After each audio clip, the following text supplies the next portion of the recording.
I've been thinking a lot about what it means to live a values-driven life. I think about this because, well, one of the reasons that this comes up for me is that I tend to be one of those folks who thinks a lot. Some might say worries a lot, but I would call it thinks a lot.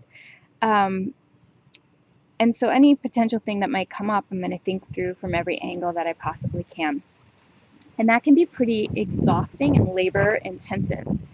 And one of the ways that I found to work that process in a healthy and helpful way is to use it strategically. So when it really comes down to it, any decision that needs to be made, if you make from a values-driven place, you only have to think deeply once, as opposed to having to think through every potential decision from every angle. And let me give you an example of what I mean. During times in my life when I've gone through particularly rocky or rough moments and it was hard to know what to do.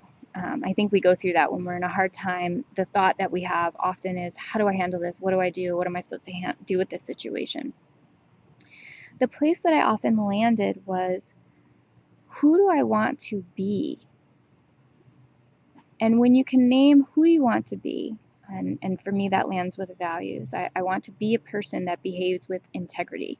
I want to be a person that I could be proud of a year from now when I look back at decisions that I made during that tough time.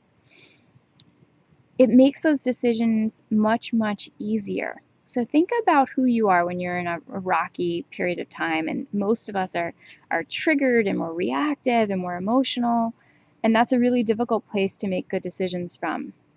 But if you can get clear about what your values are, perhaps when you're not in one of those difficult times, perhaps tonight while you're journaling, get clear about what your values are, and then you can proceed from those values.